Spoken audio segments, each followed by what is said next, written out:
Hola niños y niñas, espero que estén muy bien y les doy la bienvenida a una nueva cápsula educativa. En esta cápsula educativa veremos la sociedad durante la colonia.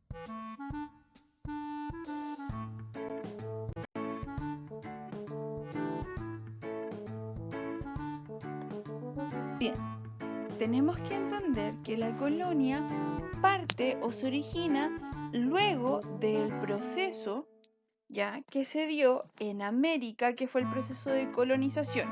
Este proceso de colonia se llevó a cabo entre los siglos XVII, XVIII y parte del siglo XIX.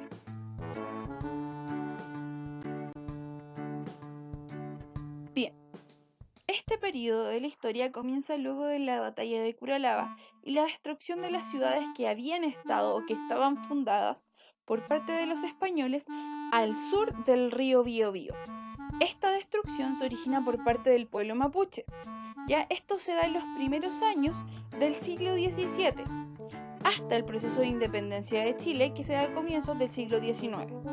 Ya en estos 200 años, desde el siglo XVII a comienzos del siglo XIX, están marcados por la continua guerra que se da en Arauco y la formación del mestizaje junto a la consolidación de la administración y el establecimiento de una economía monopólica dirigida por la metrópoli española o como nosotros, bueno, en este caso la llamamos hispana, pero como nosotros la entendemos, dirigida por la corona española, ¿ya?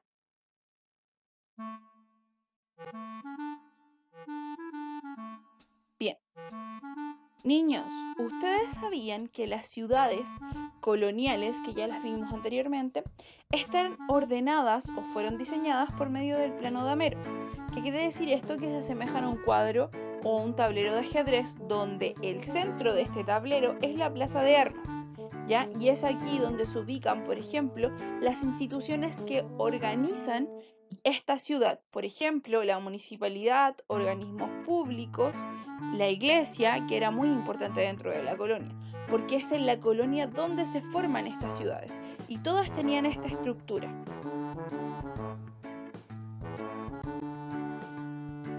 Bien, yo les hablaba de la colonia, de cuáles eran los siglos, cómo parte el proceso de la colonia, que recuerden que fue luego del desastre de Curalaba, la cual delimita el río Biobío como una frontera natural.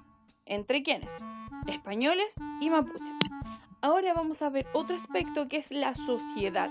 ¿Cómo es la sociedad durante la colonia?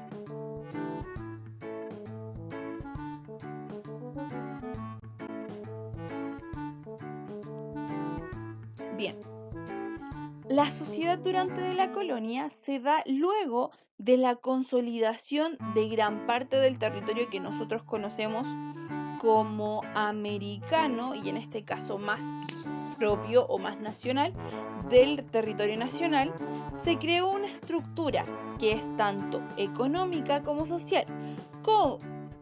¿Cuál era su principal objetivo? Pues bien, su principal objetivo fue la exploración de las riquezas que tenían estas colonias, ¿ya? O que tenía Chile. Recuerden que las colonias que tenía España parten desde México en el virreinato virreinato de Nueva España y terminan en el virreinato del Perú con nuestro país incluido en este, ¿ya? Bien, la sociedad colonial es fruto de la interacción del mundo indígena con el mundo español, quienes establecen una relación de mutua dependencia. ¿Qué quiere decir esto? Pues bien, que ambos se tenían o estaban relacionándose y formaban una cultura nueva, donde se adquiría, por ejemplo, la comida desde ambos aspectos y se mezclaban para poder ampliar este bagaje gastronómico, ¿ya? O las distintas técnicas que tenían para ciertas cosas. Puede ser el uso de hierbas medicinales, por ejemplo, o de otros como la comida, como los vegetales que ellos podían cosechar.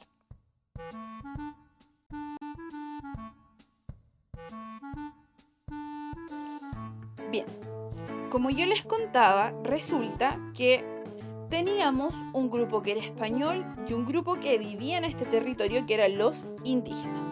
Bueno, esto se da o se origina como una mezcla. ¿Cómo me van a explicar ustedes? Bueno, resulta que habían españoles que venían desde España, obviamente, a nuestro territorio y habían indígenas que habitaban. Y al empezar a interactuar, bueno, se crea una mezcla y a esa mezcla se le llama mestizaje o un mundo que es pluriétnico, porque junto a los españoles también venían esclavos, que en su mayoría eran negros que provenían desde África, ¿ya? Bueno, esto empezó a formar distintos, se podrían decir que etnias. Teníamos la mezcla de españoles con indígenas, teníamos la mezcla de indígenas con negros, teníamos la mezcla de zambos con mestizos. Y todo eso hizo que nuestro país fuera, o el territorio americano fuera un mundo pluriétnico, que quiere decir que sea pluriétnico, que muchas etnias conviven entre sí, formando un crecimiento y una nueva sociedad que tiene rasgos de cada una de estas etnias.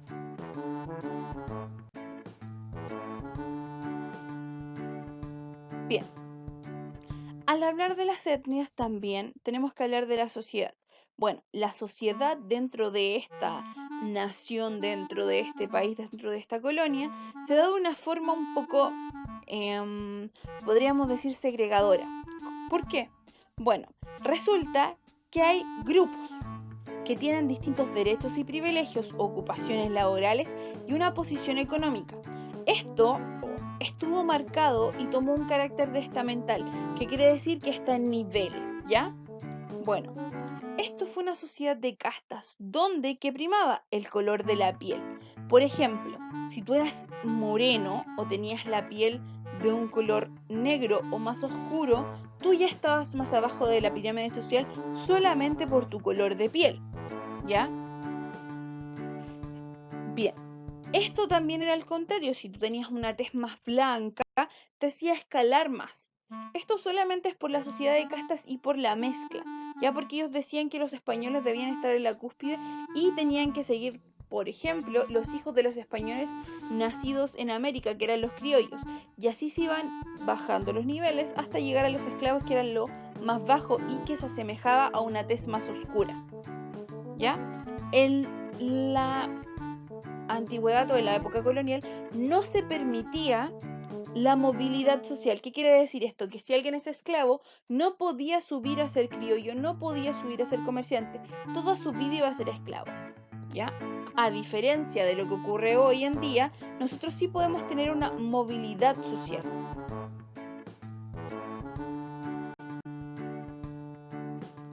Bien, quiero que observemos la pirámide social que se daba. En la primera parte de nuestra pirámide tenemos a los peninsulares. ¿Quiénes eran los peninsulares? Pues bien, ellos venían desde España y ocupaban los principales cargos de gobierno. Eran funcionarios de la corona, también eran obispos. Aquí podemos encontrar a los virreyes, a sus asesores, ¿ya? Y a los altos mandos dentro de la orden jesuita. Luego tenemos a los criollos. Los criollos, recuerden que eran hijos de españoles, pero que ellos nacían en América. Y por nacer en América, ellos ya tenían disminuido los privilegios o los derechos que podían optar y no podían ocupar cargos de gobierno. Esos solamente eran para los peninsulares. Luego de los criollos tenemos los mestizos, que los mestizos ya eran parte del bajo pueblo. ¿Y por qué? Bueno, porque ellos eran una mezcla entre indígenas y los peninsulares en este caso, ¿ya? Bueno, ellos se dedicaban a las labores agrícolas en el campo y a las labores artesanales en la ciudad. Su número aumentó durante el periodo colonial. ¿Por qué? Porque cada vez esta mezcla entre peninsulares, criollos e indígenas fue aumentando y esto hizo que los mestizos empezaran a crecer. Luego de los mestizos tenemos a los indígenas, que eran la población autóctona. ¿Qué quiere decir autóctona? Que ellos eran los que habitaban este nuevo territorio o este continente, y en este caso a nosotros nuestro país, ¿ya? Era la mano de obra para labores de minería y agricultura. Su número fue disminuyendo debido al mestizaje y otras razones. Estas otras razones, por ejemplo, es el proceso de colonización y además son las múltiples enfermedades que ellos adquirieron de los españoles, como por ejemplo el resfrío. Al final de esta tabla se encuentran los negros, los mulatos y los zambos, que ellos también eran parte del bajo pueblo, eran la mano de obra esclava y se emplearon en las labores domésticas, ¿ya? En Chile, a diferencia de otras regiones, su número fue escaso. Esto se debe a principalmente que era caro traerlos, aunque suene un poco peyorativo, traerlos desde España porque hacían el mismo trabajo que iba a hacer un indígena. Y no era mucha la diferencia. Ellos, por lo general, toda su vida se ocupaban de las labores domésticas y no podían surgir, ¿ya?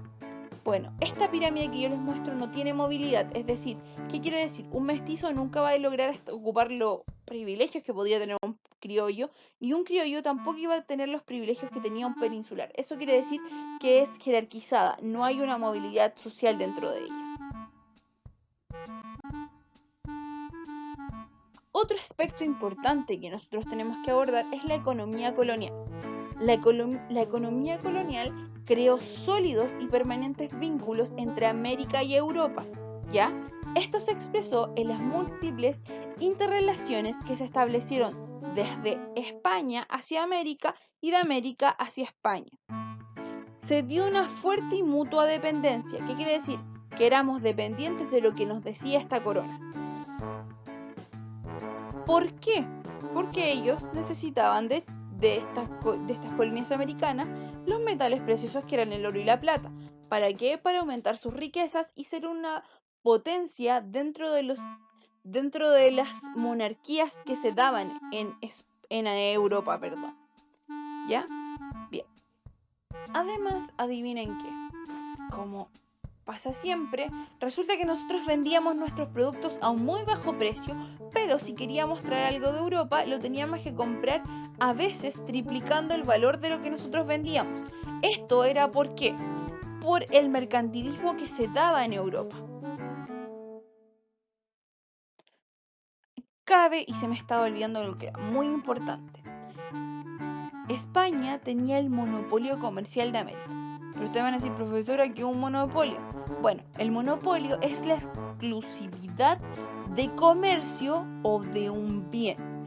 Por ejemplo, resulta que yo vendo dulces en el curso y yo soy la única que tiene permiso de vender dulces en el curso. Yo tengo el monopolio de los dulces, tengo la exclusividad y nadie más puede vender dulces porque nadie más que yo tiene el permiso para hacerlo.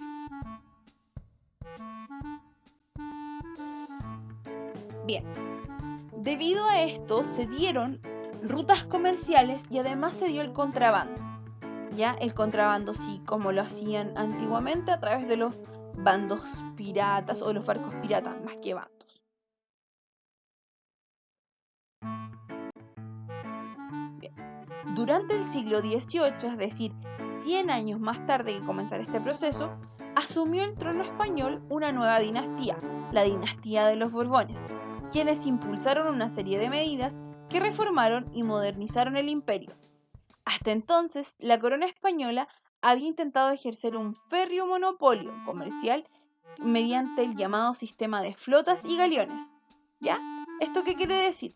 Que estas flotas y galeones circulaban entre el puerto de Sevilla y el puerto de Centroamérica, que estaban por lo general en las costas de lo que podríamos decir México, ¿ya?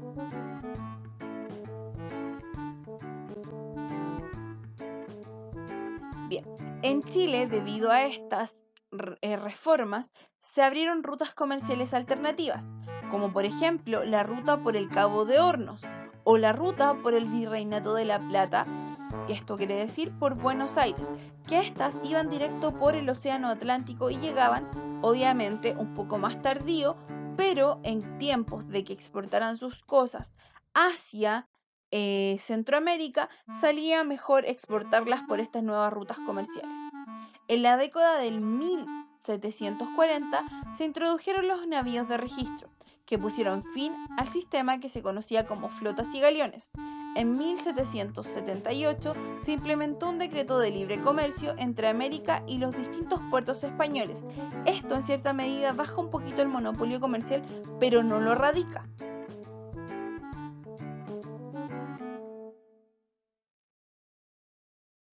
Bien, otra causa o algo que se dio que fue muy particular fue el intercambio de alimentos entre España y América.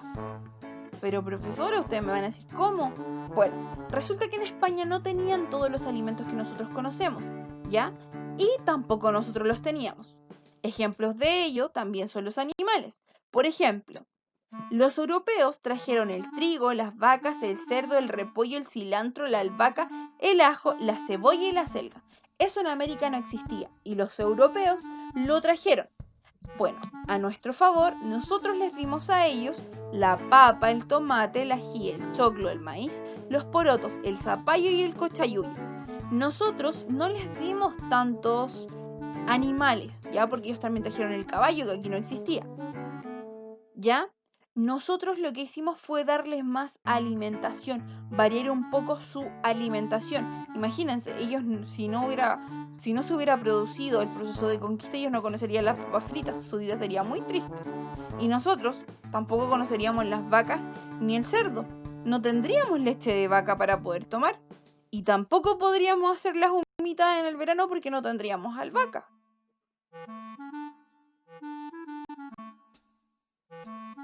Bien niños, esa ha sido la cápsula educativa de esta semana. Espero que les haya gustado. Cuídense mucho, quédense en sus casas y le envío un abrazo a cada uno de ustedes. Adiós.